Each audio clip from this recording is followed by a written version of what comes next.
All right, welcome everybody. You're listening to the Adam Messer Show here on WRUULP Savannah, Georgia, 107.5 FM, WRUU.org. We are Savannah Soundings Community Radio with Global Soul. And my special guest today is a well known and beloved author here in Savannah, Georgia. Her name is Mary Kay Andrews, and I have the distinct pleasure of talking with her today about her new book, Hello Summer. So, welcome, Mary Kay. Thank you so much for being here today. Hi, Adam. Good to be with you. So, let me start off. The music player right there, the musician, is my son Sebastian. Everybody. So, if you're just now tuning in, he's always on the show playing with us. So, I love having him on. And Mary Kay, I'm gonna just read the blurb from your new book, and then I'd love to talk with you more about what you're doing and how everything's going for you. Okay. Perfect. Cool. So again, this is Mary Kay Andrews' Hello Summer. It's going to be released on May the 5th, 2020. And it says Conley Hawkins left her family's small town newspaper, the Silver Beacon, in the rearview mirror years ago. Now, after 10 years of blood, sweat, and tears, Conley is exactly where she wants to be and is about to take a fancy new position at a New York City newspaper. That is, until she discovers on her own going away party for that her new job is suddenly gone, disappearing overnight with her hopes and dreams of a bright future in a big city. Dread in her heart and sinking feeling in her gut, Conley ends up in the last place she ever wanted to be, the Beacon, now reluctantly run by her brother Garrett, whose own dreams of being a lawyer were put on hold with the death of their father. Covering a sleepy beach town with church news and the local funeral home director dictating the day's obituaries to her over the phone isn't exactly every reporter's dream. And to make matters worse, she and her brother see eye to eye on almost nothing. Matters come to a head after Conley witnesses a car accident that ends up in the death of a local politician, a beloved war hero with a secret, shady history whose death may not be exactly what it seems. Ooh, that is very tantalizing. Yeah, and funnily enough, that description you just read was was written by my publisher before the book was handed in, and actually, the brother in the finished book is now a sister named Grayson. Oh, wow. Yeah, so she's got sister issues. Okay. Maybe your publisher needs to update that then, huh? Yeah, we're gonna have to talk to them about that. Oh, that's okay. That is the wonderful thing about what I love to share on this show, Mary Kay, because I talk with authors and artists and entertainers, and that is a real life, like, hey, life happens kind of thing. Oh yeah. Especially in the digital world today, there's so much that goes out there. And I think that's a great example of, like, life happens, even, to a famous author like yourself. We're all human, and somebody, obviously made just a little mistake that can be corrected. So, Yeah. uh, so tell me about writing this new book. Well, I write summer beach books, and I got my start. My writing career started as a newspaper reporter. I went to journalism school and got a degree in newspaper journalism at the University of Georgia. And my first job out of school was at the Savannah Morning News. That's awesome. Um, yeah, I was a reporter. I was 22 years old, and I was pretty green and inexperienced. But over the years, it's been a lot of years. I spent 14 years as a reporter, the last 10 as a features writer for the Atlanta Journal-Constitution. And Mm-hmm. and over the years, I'd always wanted to write a novel set in a newspaper. And for a long time, my editor kept saying, "Well, newspapers aren't doing so great. Nobody cares." And I said, "Well, that the fact that they're struggling, that makes for good fiction, because you have to have struggle. You have to have conflict to Mm-hmm. make a good story." And so finally, last year, she came to me and she said, "Okay, now I want you to write a story set at a newspaper." So that's Hello Summer is actually the name of the gossip column in her little hometown weekly paper that her family owns and her sister runs. And um, Conley, the book opens with her at her going away party in the Atlanta Journal Constitution newsroom. and she gets a text during the party from her sister. She and her sister have kind of a adversarial relationship. Um, anyway, her sister sends her a text with a link to a Wall Street Journal story that says that the publication that Conley's about to go work at has just ceased publication. Hmm. So now she's That's out of a very job. realistic. I mean, like that models a real life right now, doesn't it? Yeah, it's more real than I would like. So she's broken up with her boyfriend, who's also a reporter in the newsroom. She's given up her apartment. Hmm. She's she's quit her job, She's pretty and much she's lost really, everything. yeah, she's out of options, and there aren't a lot of jobs in journalism these days. So she kind of has to tuck tail and go home to her hometown.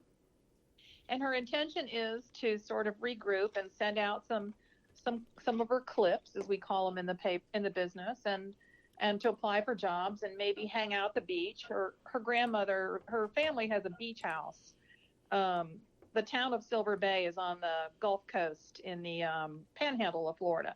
So she thinks, well, I'll hang out with my grandmother for a while, hang out at the beach house, work on my tan, send out some resumes, and then I'll get a new job and I'll move on with my life. And of course, that isn't what happens at all. You know, I love that because as I'm listening to you talk about Conley, she seems like a real person. Well, And she seems like a real person to me. yeah, well, you know, that's one of the things that comes up when I'm talking with different authors, and writing myself. You know, your characters come to life. So you know, I can always tell when somebody's really connected with their characters by the way they describe them. Because you know, if you're talking about like, your character like you would about somebody that you know personally, you know that person's invested a lot of time into that character. So Yeah. I think it's kind of neat.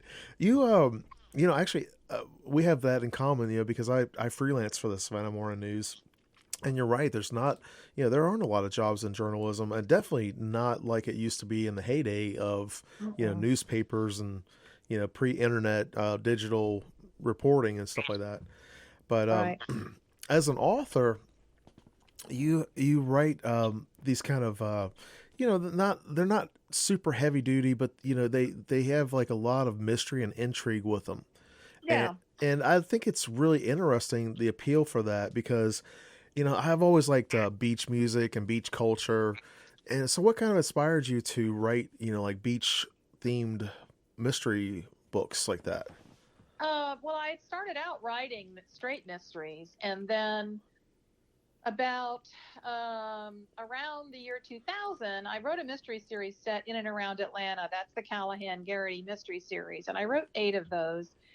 And I wanted to expand beyond Atlanta. I had wanted to set a story in Savannah where I had, lived and worked twice.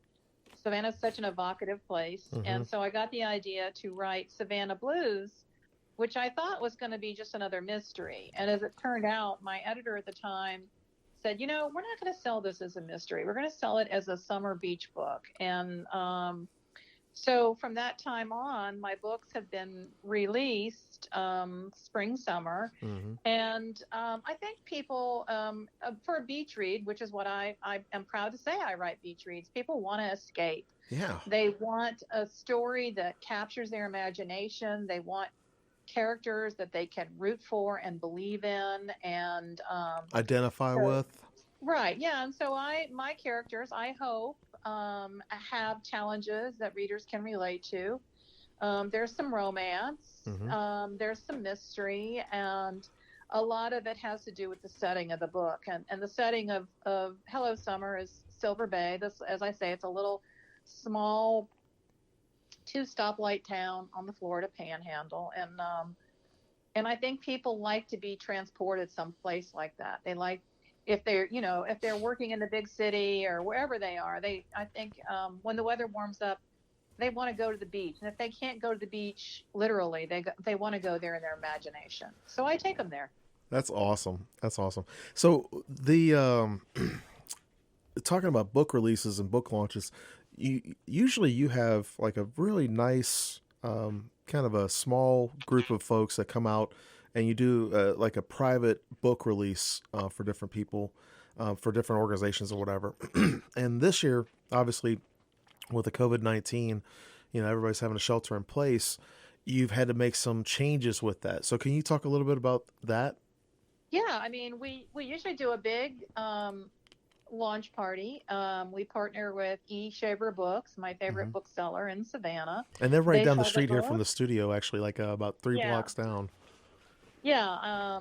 I've worked with them for many years, and the owner, Jessica Osborne, is a friend. And we always do the launch. It's a ticketed event, and we do it as a benefit for local charities. And this year, our local charity is Susan G. Komen, the Women's Breast Cancer Foundation. So we had big plans to do that, and we had a hotel lined up, and we were all in the midst of planning a great party. And then the pandemic um, raised its ugly head. So Hmm. now we're going to go digital. We will do a Facebook Live Zoom event with e-shavers, and people can. I don't know if we have the site up yet, but people can go there and pre-order the book, or I think they pay a small fee, and that gets them admitted to the Zoom, to the Facebook Live, and that money will go to Susan G. Komen, and they can order a book, and I'll talk about the book, and we'll have some giveaways and some fun stuff. But yeah, so I've had to learn a whole new technology. I didn't even know what a Zoom was a month ago, I know, right? and now I'm doing them 2 and 3 times a week, and so I've had to play catch up with technology. Luckily, my daughter is pretty good with technology, and she lives around the corner, and they're part of our family. So we haven't distanced ourselves from our daughter and son-in-law and our 2 grandkids. So Katie will be the producer and the director and the camera operator. That's awesome.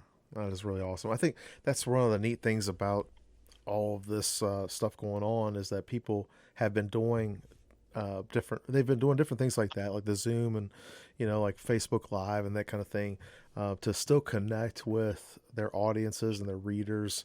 Because this, I know I've been reading a lot more. I was just actually furloughed. This is going on my second week because I do electrical work, and so I was laid off, and I know I've been reading and writing a lot more. Yeah, And so I think, and especially, like the casual reader, that they read, maybe a book a month, or they read, right. nothing, too hard or hardcore.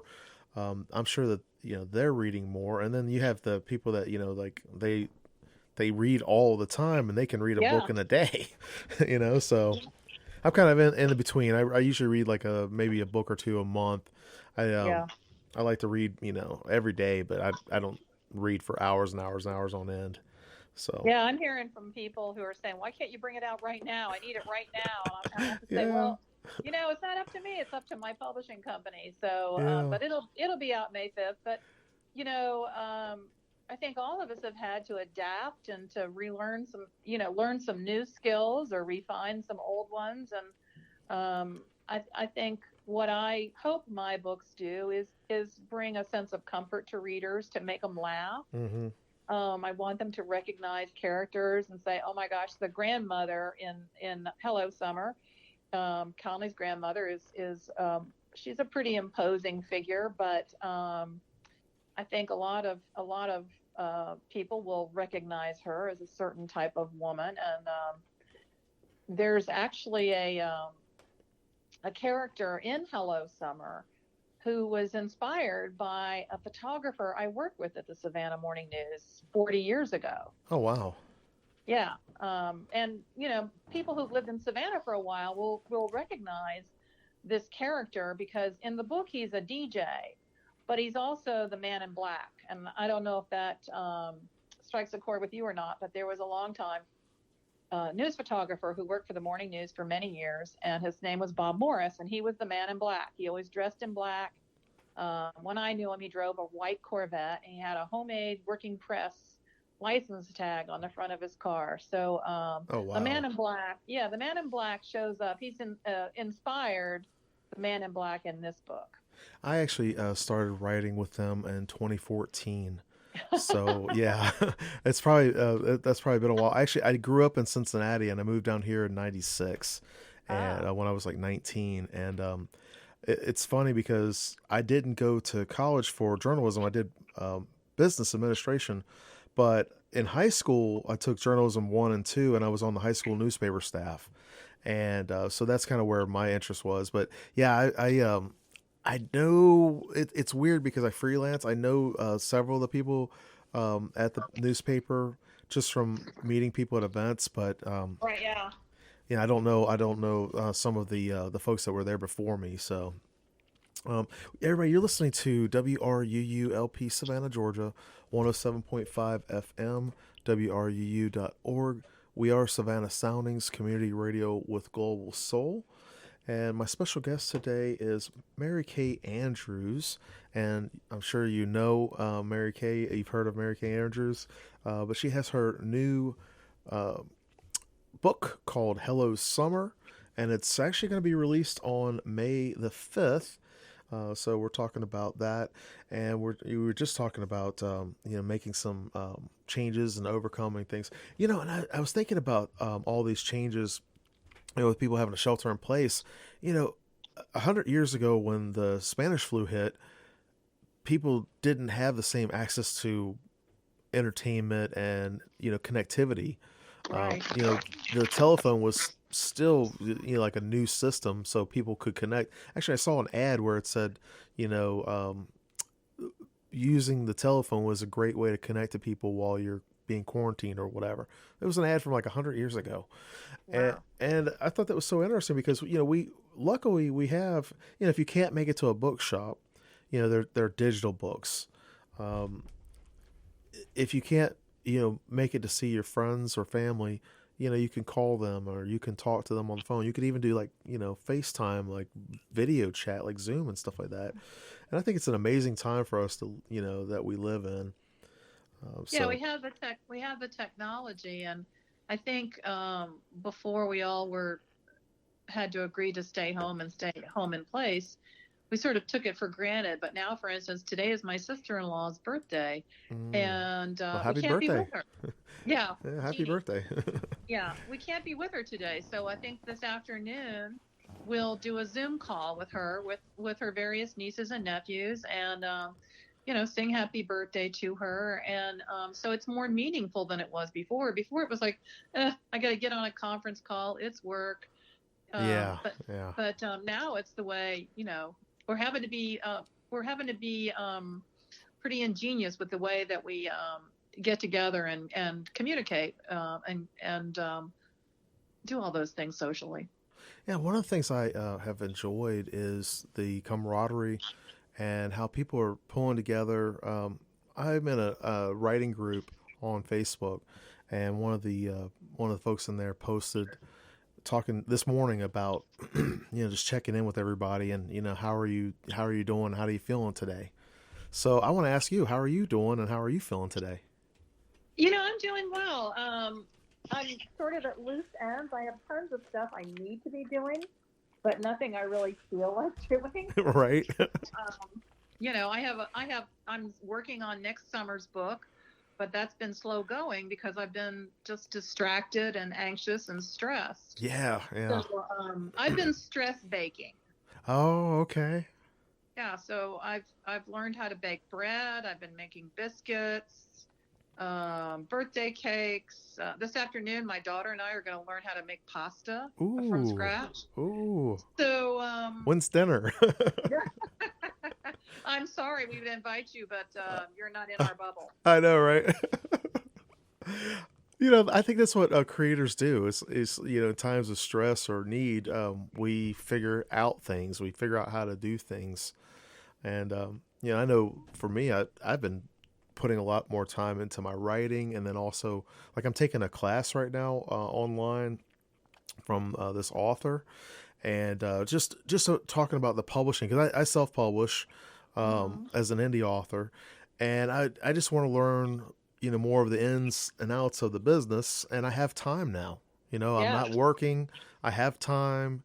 Um, I I haven't been cooking like that as much, but I've been making like I actually was asking people what was their COVID-19 or their Rona comfort food, and mine has been the boudin and soft yolk fried eggs. So I can definitely understand, the baking thing. That's so cool.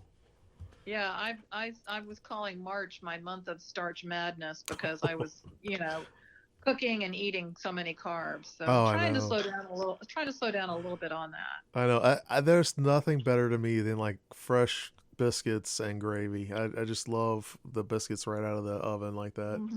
Yep. Especially homemade. Like when I was a kid, my grandma used to make homemade biscuits, Yep. and those are hard to find. I mean, like the ones that are Oh, I'm actually. sure there are places in Savannah you can find them. When everything lifts, take yourself over to back in the day bakery. I think Cheryl Day and Griffin make some pretty good biscuits over there. Yeah, that's cool. I'm gonna have to check them out. I love eShaver's books, eShaver booksellers as well. They've been so wonderful. I've actually hosted a couple of poetry books launches that I did over there with them, and we That's had great. we had just a little group, and everybody got together, and they're just wonderful people, and that's something I want to ask you because you do your event with them every year Hmm. as a nationally known author. How is it? What are the important parts of supporting local bookstores as well? Because Amazon is like the key player in the publishing market right now, but we have all these awesome small local booksellers that need our support. So I think bookstores are just a vital part of every community, and not every community is privileged to have a good bookstore in there. hmm There are lots of stretches all across South Georgia, especially where there aren't any bookstores. But eShaver supports authors. They support local authors. They support people who are just starting out. They support schools. When somebody has a community fundraiser, they always end up at stores like Shavers asking for donations. And so what I love is that they are part of the community. They live there, they work there, hmm and their money goes back into the community. They pay sales taxes, hmm and they hire local folks. So, um, you know, Amazon is sort of, I'm you sorry know, that the tornado warning's going off. So if you hear that in the background, oh it's no, I hope everybody will be okay. yeah, yeah. We went through that last Sunday, but so local businesses, community businesses that are local owned businesses. I believe in shopping indie, and I try to walk the walk and talk the talk. I think that's a great example of being a good citizen in the community, especially because you're traditionally published with that, and folks that there's so many indies out there, right? Um, and it's not an easy road. And I love to see that you support local bookstores, um, because Oh, they supported me when I was yeah, getting started. When I was first getting started, nobody had ever heard of me before. So for an independent bookstore to give me say, yeah, we'll do a book signing, we'll sell your books, yeah, we'll host you. That's huge. it was. I mean, definitely for me too, because I had never had a published book before, and I asked them if I could host a book launch with them, and they were like, "Yeah, sure." And we had a wonderful time. I mean, it was so much fun, and I really appreciate how they support local authors in the area. And yeah, actually, the stores, I love the store the way they've got it set up, and they have like three cats that walk around, and Yeah. it's such a neat little place, especially if you love books and if you're a reader, or even if you just want to pick up like a casual read or whatever. If you're on vacation here in Savannah, I just Right. love going there. Yeah, and Um, they're gonna have signed copies of my book, which you can't. In this time, it's hard to get because how am I going to sign books when I can't get there? But I I'm know, I'm right? pre yeah I'm pre-signing book plates, and so they'll have signed book plates to go in the copies of Hello Summer, and they're doing all kinds of cool things. They're doing online sales. You can call and order a book or go online and order a book, and you can go pick it up. I think they're even delivering in the downtown historic area too. So, Yeah, I know they um, have curbside pickup as well yeah, too, so you can like curbside is, yeah. yeah, it's pretty cool. Let me do the station announcements, Mary Kay, and we're Okay. gonna be back in just about 2 minutes. fine. I'll wait here. Awesome. So, everybody, thank you for tuning in today. You were listening to WRUU LP Savannah, Georgia, 107.5 FM, WRUU.org. We are Savannah Soundings Community Radio with Global Soul.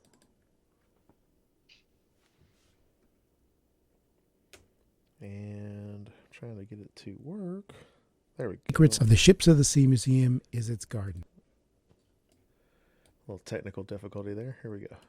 And the Ships of the Sea Museum. One of the hidden secrets of the Ships of the Sea Museum is its gardens. Native plants are interspersed with exotic tropical plants throughout the gardens. Visitors can enjoy everything that has earned the Ships of the Sea Museum the Trip Experts 2015 Experts' Choice Award. You can find out more about the Ships of the Sea Museum at the website shipsofthesea.org. Now you have a chance to support both Savannah Independent Artists and WRUU during this shelter-in-place order to stop the spread of COVID-19. Creatives in Need is a group of independent artists hosted by the Roots Up Gallery, which is collaborating with WRUU during this shelter-in-place to offer an online art gallery at www.rootsupgallery.com. For every work of art sold at this online gallery, the artists receive 80% from the sales and 20% goes to WRUU and its programs like Art on the Air. Interested listeners can go to www.rootsupgallery.com to start shopping today. Voting is now open for Connect Savannah's annual Best of Savannah Readers Poll, and WRUU is once again on the ballot. Last year, you voted us best in the local radio station and talk radio station categories. Continue your support of WRUU 107.5 FM by again voting for us in the Best Local Radio Station and Best Local Talk Radio Station categories. And this year, vote for your favorite WRUU morning program and favorite WRUU host. Voting ends at 11:59 p.m. sharp on Sunday, May 3rd, and results will be revealed the night of Tuesday, May 19th. For details and voting, visit connectsavannah.com. And as always, thank you for listening to, supporting, and voting for WRUU LP Savannah. And here is Sebastian Messer, everybody, just playing a little ditty for us.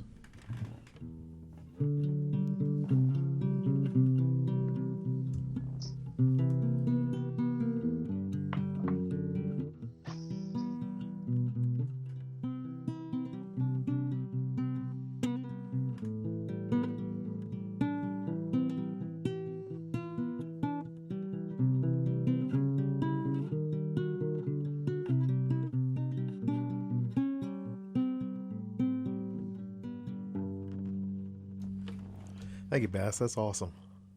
I really enjoyed it. So, and welcome back, everybody.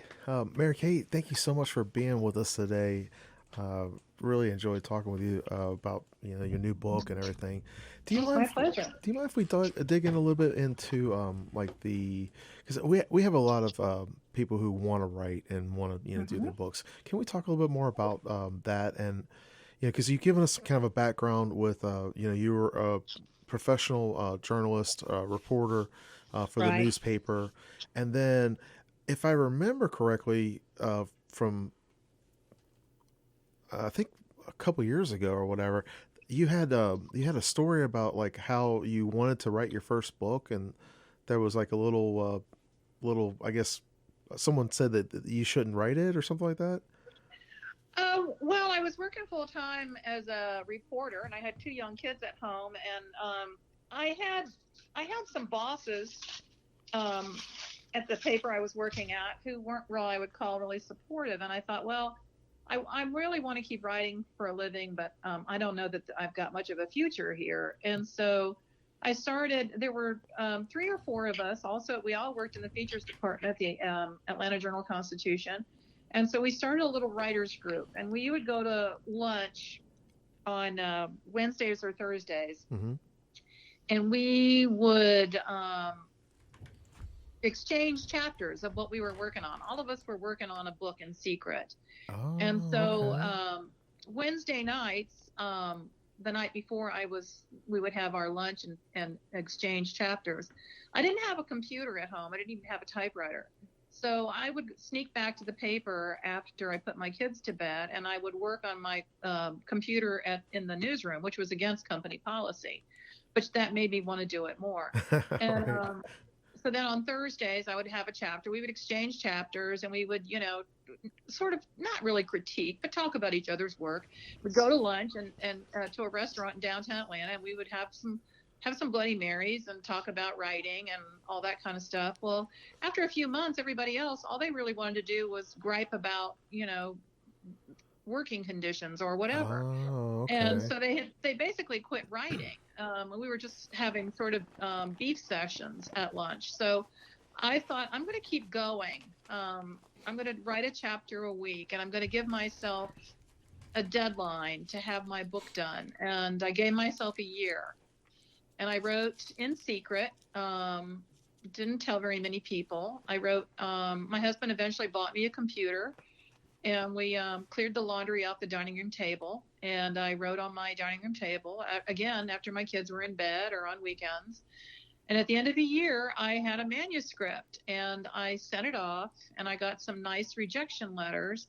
And around the same time, I saw an ad in the Writers magazine for a writer's workshop at a small liberal arts college in Ohio, Antioch College. And Sue Grafton, who was, of course, the #1 New York Times bestselling mystery writer, was teaching mystery writing at this conference.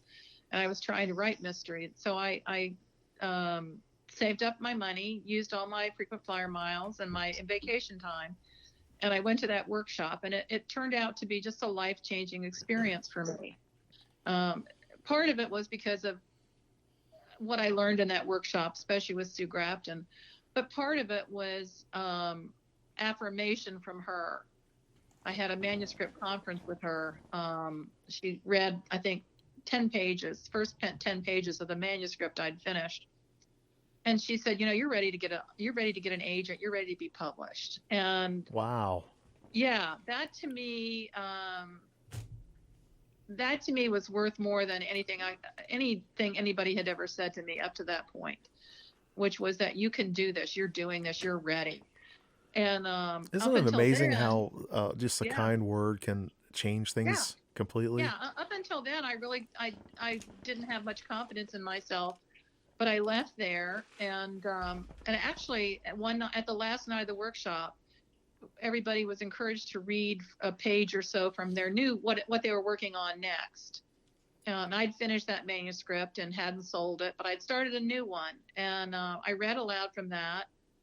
And I got a standing ovation. There were 100 people in that workshop. I got a standing Wow. ovation. Yeah. And Sue came up to me afterwards and said, put that other manuscript on the shelf.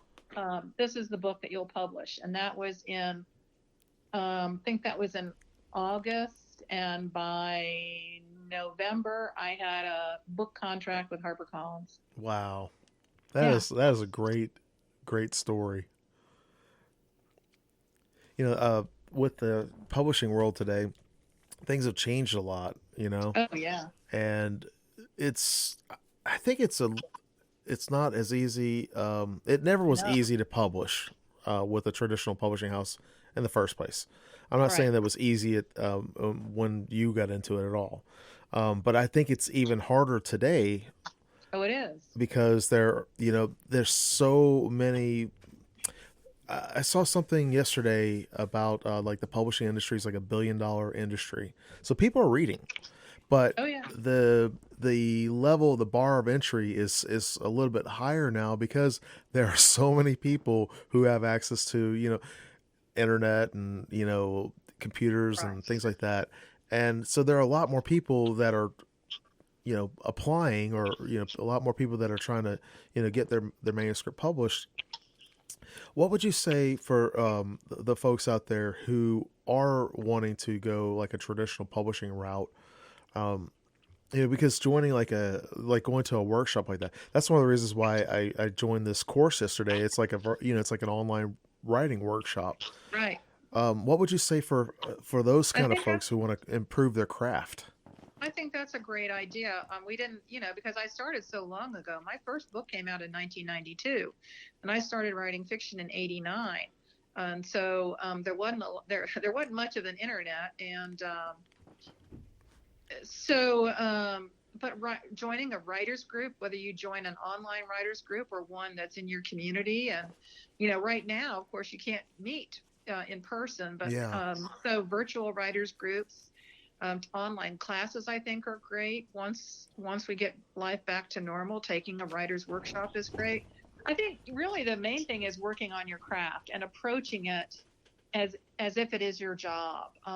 People who approach it as dabbling, oh, I'll write a little here, or I'll write when I feel like it. Mm-hmm. I never feel like writing, and that's just me. Mm-hmm. I feel like doing everything except writing, but writing is my job. And when I was working on my first novel, the one that didn't sell, and all the ones subsequent to that, I made it my job. I carved out time in my schedule, and I said, this is my time. Mm-hmm. And so if you have young children, you may have to ask your partner to babysit, or hire a babysitter, or get a family member to do that. And you have to really clear time in your life and say, this is when I write, and no one can interrupt me. And I told myself that I had to believe in myself. And one way I believed in myself was by investing in myself. So buying a computer was a huge step. Oh yeah, I remember when I bought my first computer, and I was 18 in 1995, and I paid like $3,500 for that, and when I was in 1995. So That I was huge. imagine, how much did you pay for that first computer? Do you remember? I don't really even remember. I know it was a big one. I And it imagine it was was a pretty huge, penny though, huh? yeah, it was a huge expenditure for us. But I basically had said to my husband and to myself, I'm going to do this, and nothing can stop me. And even if you don't have a computer at home, I still write longhand in, school composition notebooks, those black and white speckles. Yeah, I love that. I do that too. Yeah, I sometimes don't I write all use, of it like that, but sometimes I'll write yeah, like, yeah. I always have one available, and I write on yellow legal pads. So I start out drafting in a notebook or a yellow legal pad, and you know, so I think it's easy for people to give themselves crutches and say, well, I don't have a computer, or I don't have a college degree, or I don't have an MFA. None of that matters. I've known writers who don't have college degrees. I've known writers who, had to really struggle, who have no background in writing. The only thing really that matters is if you have a story to tell, and a determination to tell it and to grow your craft. You can't just scribble something off and send it out into the world and believe that somebody is going to accept that. You really have to work at it. You have to revise. My first drafts are terrible, but I keep at it. And so, and my big piece of advice to people who are writing is to, especially if you're writing a novel, don't back up and revise and revise and revise at first. I mean, you can polish a first chapter, and you can spend months, years revising a first chapter, but nobody publishes first chapters. So my advice is to write your story, get it down on paper, figure out the ending. Endings are hard. Then go back and revise and rework and edit. But if my motto is, you can't fix what you ain't wrote. Yeah. Yeah, it's a lot easier to edit a page that you've written on than a blank one, huh? Yeah, yeah. So I tell people, don't be so hard on yourself. First drafts are just first drafts. So write all the way to the end, then go back, then polish, then revise, then but don't be so hard on yourself that you say, well, this is terrible. No one would ever read it. Nobody would ever read the first draft of what I write. I mean, I go back and revise it. That's I love that you say that too. Can I ask you a little bit more with your process on that specifically? Yeah, I start out with a synopsis. and the synopsis is basically kind of a blueprint of what I think my story will be. I have named my protagonist, and I know what the setting is, and I know something about what her challenge is. My editor always says, what does she want? Why can't she get it? And how does she change by the end of the book? So those are three Great questions. Yeah, those are Wow. three questions I have to ask myself. Because if you don't have if you don't have a character who is changed, then you really don't have anything happening. You just have a lot of noise. So those are the three questions I'm asking myself repeatedly while I'm working on my synopsis. And the synopsis can be anywhere from, 5 pages to 30 pages. I know writers who write very detailed outlines. I don't do that. I'm not an outliner. I just write a really sketchy blueprint of what I hope my book will be. And I'm I glad. have an idea. Go ahead. I was going to say I'm glad to hear that, because that is actually kind of how I write, because I'll have like this almost like a TV or like a television episode in my Right. mind of like the synopsis, and I'll just kind of write that out, and I don't really outline, but I have like different plot points that I want to hit.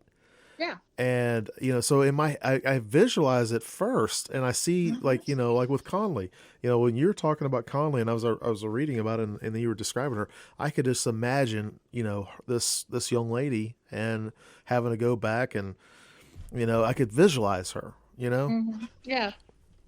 So the synopsis, I try to figure out what the ending is the steps that she has to take to get to her ending, and that's a selling tool for my literary agent. I have an agent in New York. He sells my work, and it's a tool so that my editor knows the book that I intend to write.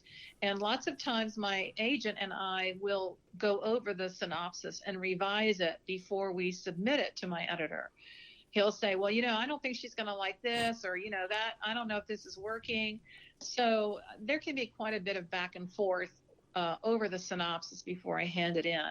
And then I've got a really rough blueprint of where I want to go with my story. And I try to come up with a beginning of the novel that will draw the reader in immediately. People have much shorter attention spans because people have so much to choose from for their attention. They can get on their phone and play games, or do social media, or watch a movie, or listen to a podcast. So you are competing with all of those other distractions. And so if you don't grab the reader in that first chapter right away, then you've lost them, because they'll put it aside. They won't even buy it. They'll be leaping through it at the bookstore, or they'll be looking at, an online synopsis of your story. And if it doesn't capture them immediately, you've lost them. And so I aim to write at a sitting. My goal is to write 2,000 words. I don't always make that goal. Sometimes I far exceed it. Sometimes things don't happen. I don't know what I'm doing. But I have a deadline, a hard and fast deadline. And by the time I get closer to that deadline, the harder and faster I write. And part of that too, I think, is my journalism background. I started my career. I know you mean. I know what you mean. Yeah, I started my career working at a daily newspaper with an editor standing over me, over my IBM Selectric, saying, hey, I need that copy right now. I need it 10 minutes ago. And so I still have that editor standing in my head. That editor is standing over my shoulder, ripping that copy off of my Selectric. Wow. Deadlines, I think, are a crucial part of everything in life. If you have any kind of goal, you have to say, I want to do this by, and then pick a day. So. Yeah, I think a part of it too is wanting it. I had so many other friends at the newspaper I worked at who were more talented than me, who were better writers than me. But I wanted it more than they did. And you did the work. That's a big thing. It's like you did the work. Yeah, I just wanted it, and I wanted it enough that I would give up whatever else was going on. So the year I was writing my first book, which was called Every Crooked Nanny, The big show that year was 30 something. I never saw a single episode of 30 something because I was working then. I was writing. Yeah.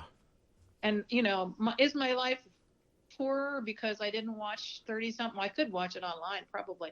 But I wrote a book during that time and it's up on stairs on my bookshelf. I have something to show for it. Yeah, yeah. And you know, that is an amazing feeling. Like I remember the first time I received the paperback copy of my first book that I published, I was like amazed because, you know, I grew up reading, you know, I love to read, and to actually have something that I finished and had it in my hands, it was just Yeah. an amazing feeling. It does, and it never goes away. It never gets old. Holding that first copy of the book when it arrives in the mail, there's nothing like it. Like it, the feeling of euphoria and disbelief and amazement that you did this. You know, the event where I actually met you was when you published your your cookbook. Oh, the cookbook, yeah. Yeah, and I sent that to my mom, and she loved it. And Oh, good. the copy of Hello Summer that your publisher sent me, it came in such a beautiful little package, and you know the bow and Yeah. all that. I'm actually going to send it to my mom as well because she loves your books. Oh, I love hearing that. Yeah, so I think it's really cool. Everybody, you're tuning into WRUU LP Savannah, Georgia, 107.5 FM, WRUU.org. We are Savannah Soundings Community Radio with Global Soul. So, Mary Kay, diving a little bit deeper into that process and just kind of the mental barriers that, you know, because everything you said is stuff I've heard, you know, and everything that you're saying is like just fantastic advice. I think for the folks listening in, especially who want, you know, to pursue a writing career. Hmm. What is like maybe a question that no one's ever asked you before that you always wish somebody had, you know, maybe brought up? Oh gosh, I don't know.